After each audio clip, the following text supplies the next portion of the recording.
Okay, so this story will include a bonus story at the end. And I hope I do the short story before and the bonus story at the end justice. So this also takes place in Washington, D.C., where I lived in the 90s. It highlights what it was like living back then before everybody had the internet, or even like phones that you would keep on your person so that you could Google and research things. Back then, your life happened to you in a circle of family and friends, and what happened to other people around the corner or around the world was, limited to what you saw on the news or read about in the New York Times. So I'm at Kramer Bookstore with my boyfriend at the time, Serge, and our friend Scott. Scott passed a few years ago. He was a really great guy. So this story is in part to him. He's a really good guy, and I miss him. But anyway, so we're at Kramer Bookstore, which is this really fantastic bookstore in DuPont Circle. I think it's still there. There's a cafe, really good, interesting books. So if you're ever there, check it out. I'm in the kids section because I love a really well illustrated kids book, especially like classic stories like The Happy Prince and things like that. I'm flipping through books, walking around, and I see on the shelf the story of the wide-mouthed frog. And I'm like, what? The story of the wide-mouthed frog? That's weird. Ani Jane told us this story, and it's her story. And I pick up the book and I'm flipping through it, and sure enough, it's Ani Jane's story, word for word almost. Like every part of the story is the part that she would tell. And I'm like worked up because it's Ani Jane's story. How did it get published? Was she involved somehow? And I looked at the back cover, and no, there's no mention of Ani Jane.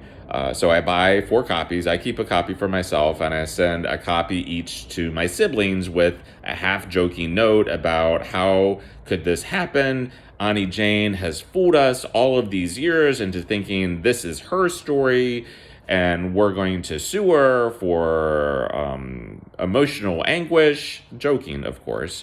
And all of this. And so, when I see Ani Jane next, I was like, I can't believe the story of the wide-mouthed frog was your story. She's like, no, I never said it was my story. I just told you the story. It was a fantastic story, and it's really fun to tell. And so I told it to you and to uh, kids that came after you, and why are you so upset? And so we all got over it, I guess. But it was kind of funny because we thought it was Ani Jane's story, and if we had just Googled, if Google existed back then, we would have known that this was a story that Auntie Jane and Auntie M and Auntie Velma and Uncle Billy and other people have been telling everybody all these years. But us 4 Lasky kids and then kids of the Lasky kids all just assumed it was Auntie Jane's story. So now the story of the wide-mouthed frog, which I will tell in my version, which is not nearly as good as Ani Jane's, and it will be a much shorter version. Don't think that the book or Ani Jane just included these pieces, because you'll get the point after a few minutes or seconds. So, story of the wide-mouthed frog. So, once upon a time, there was a wide-mouthed frog, and he lived in the forest. And he's hopping along in the forest, hoppity, hoppity, hop, and he comes across a horse, and he says to the horse, "Hi, I'm a wide-mouthed frog. I eat flies. What do you eat?" And the horse said, "I eat oats." And the wide-mouthed frog says, "Oh, really?" And then he hops along, hops along, hops along. He comes across a goat, and he says to the goat, "Hi, I'm a wide-mouthed frog. I eat flies. What do you eat?" And the goat says, "I eat ivy." And the wide-mouthed frog says, "Oh, really?" And he hops along, hops along, hops along. He meets other creatures, but I'll just skip to the end. And he meets a big, hairy, scary monster. And he says to the big, hairy, scary monster, "Hi, I'm a wide-mouthed frog.